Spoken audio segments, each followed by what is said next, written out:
Right now we're at Lake Mead in Nevada, trying to get some sun to help regrow my beard. But today we're going to be exploring a little bit of the history of the area by taking the historic railroad trail. The same path that the railroads took to bring supplies and cement to build the Hoover Dam.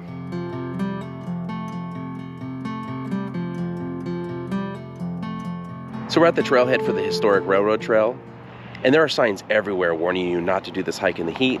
But lucky for us, it's a nice cool 54 degrees today, so it should be a pleasant hike. And from what I've been told, it's pretty flat too. There's little to no elevation gain, so it should be pretty easy as well. The trailhead for the historic railroad trail is located near the Lake Mead Visitor Center.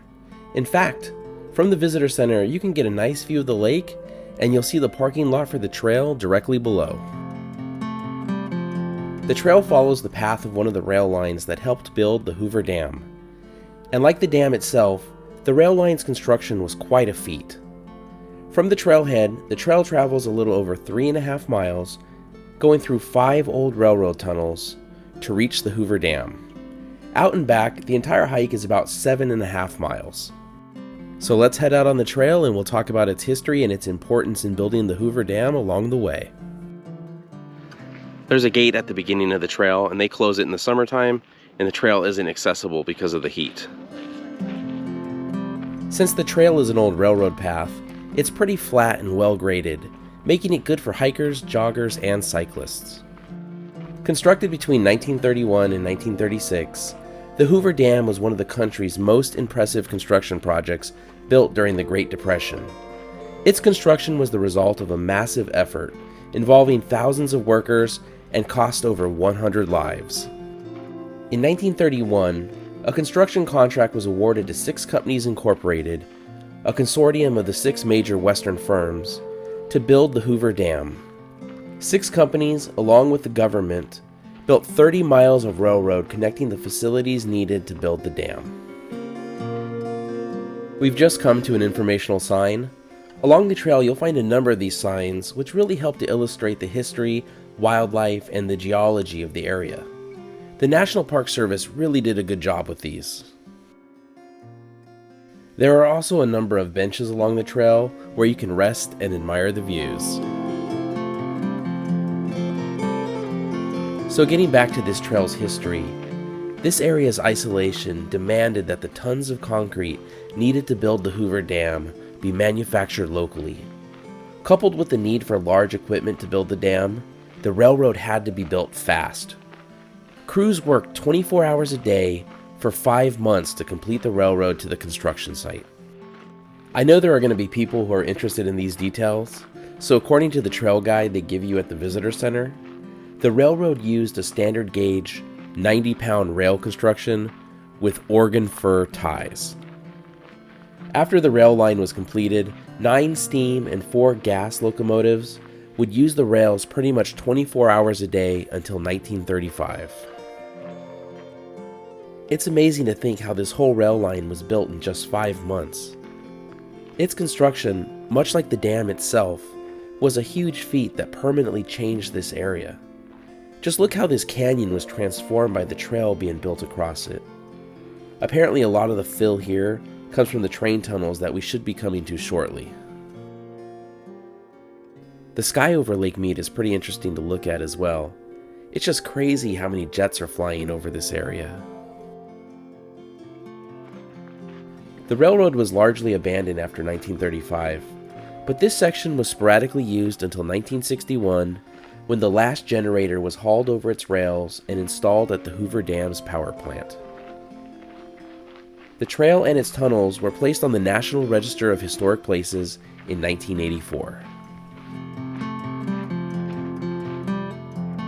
These pieces of concrete on the side of the trail are plugs that were taken out of the Hoover Dam to install turbines. The last one was dumped here in the 1960s.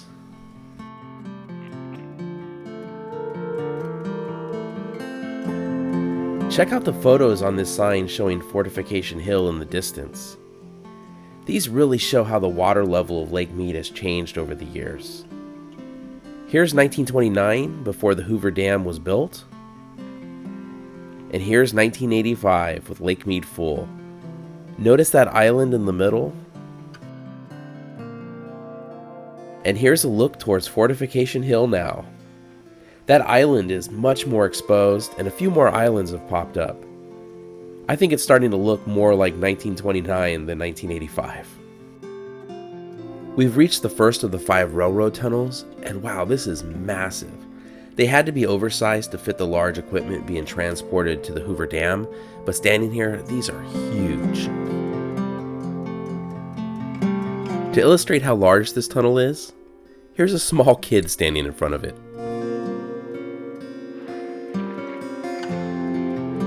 Walking through these tunnels feels like something out of Middle Earth. I'm half expecting to come across a dwarven kingdom or something. At the end of the tunnel, there are vertical supports, which are used to hold up horizontal planks. This was built in order to prevent any rocks from falling on the tracks to limit delays in the dam's construction. The trains were already running 24 hours a day, so they really couldn't afford any delays to clear rocks. In between tunnels 1 and 2, you get an amazing view of Lake Mead.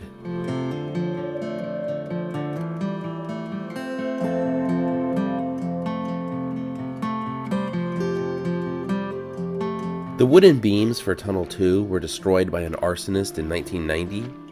In order to save the tunnel, the National Park Service sprayed the tunnel with shotcrete to prevent rocks from falling. So this tunnel has a stucco look to it.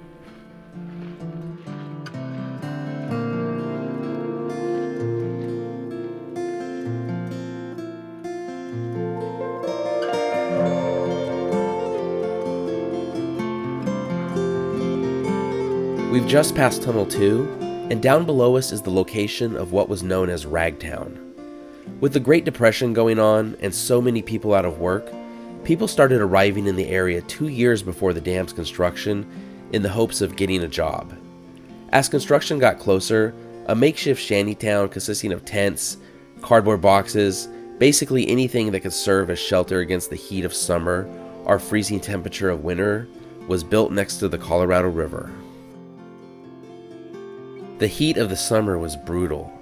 In June and July of 1931 alone, 25 men, women, and children in Ragtown died from the heat.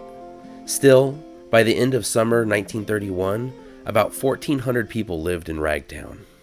Fortunately, by 1932, most workers and their families were able to relocate to Boulder City, which had just been constructed. And now we're at Tunnel 3.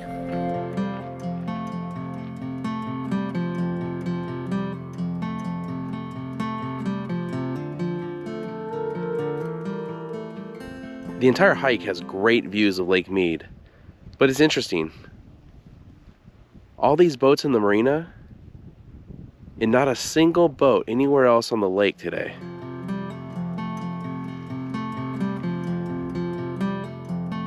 Here's Tunnel 4, which looks like it's shorter than the others. It looks like something lives here in Tunnel 4. Bats do live in these tunnels part of the year, but right now it's too late in the year for them. And here's Tunnel 5. Tunnel 5 has an overlook on the top of it. At first I thought I saw some bighorn sheep, but then I realized it's just people up at the overlook. Because it curves inside the tunnel, Tunnel 5 is the first tunnel that we've come to where you can't see the exit from the entrance. Tunnel 5 was burned in 1978 and was actually sealed until 2001 after it had been stabilized with shotcrete. So the inside of it has that same stucco look as Tunnel 2. Now that we've passed Tunnel 5, there are some restrooms and a picnic table, but we are leaving the Lake Mead National Recreation Area and heading to the Hoover Dam. The trail is supposed to be less flat from here. Almost immediately after entering the Hoover Dam property, we've started going uphill, but it's not too bad. The scenery has definitely taken a massive hit after leaving Lake Mead, though.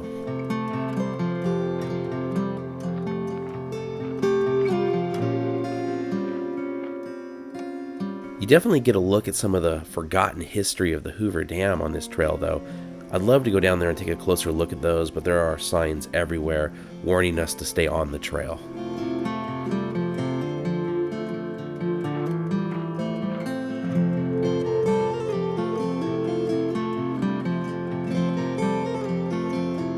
So we're about a mile from the Hoover Dam, and while the trail is far less scenic once you get past the railroad tunnels, it's also far less crowded. We haven't run into a single other person once we've passed the railroad tunnels. I think most people turn around there.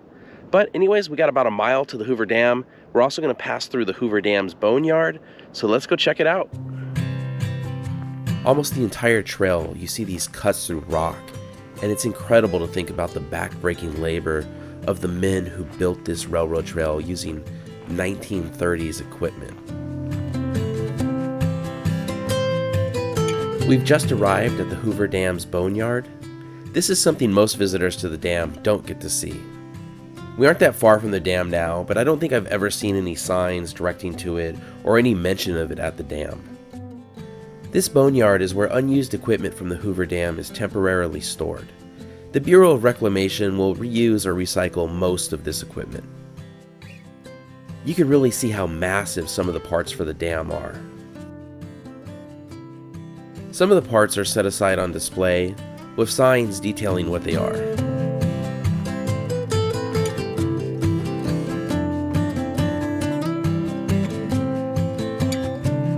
Walking between the electric lines here really gives this hike a behind-the-scenes feel to the dam. I bet this would be pretty unsettling to anyone worried about 5G signals or whatever. The trail has finally arrived at the Hoover Dam's parking garage. Well, at the top of the parking garage anyway. I never realized there was a trail on top of the parking garage here before. These switchbacks coming down to the parking garage were easy going down, but I'm not looking forward to going back up them. And from the top of the parking garage, we get our first look at the Hoover Dam. Of course, there is plenty to see and do at the Hoover Dam. The views from the dam are incredible, and it's hard to get a grasp on just how large it is until you see it in person. If you feel like doing more walking, you could take a tour of the dam while you are here, or you could just look around on your own. The Hoover Dam also has a gift shop and cafe where we are going to grab a bite to eat before we start our hike back to Lake Mead. And depending on the time of year, you can also time travel 1 hour into the future by walking to the Arizona side of the dam. I'm filming this on the Arizona side, so I've lost an hour, but I've been to the Hoover Dam plenty of times, and I've always appreciated the history and the sacrifice of the people who built the dam and just what it took to build the Hoover Dam. But this is the first time that I've walked to the Hoover Dam on the historic railroad trail, and it was definitely an interesting and unique look at some Hoover Dam history. I highly recommend it if you're ever in the area and you get a chance to do it. But anyways, that's our look at the historic railroad trail. Thank you so much for watching. If you enjoyed the video, please give it a thumbs up, consider subscribing, and we'll see you next week.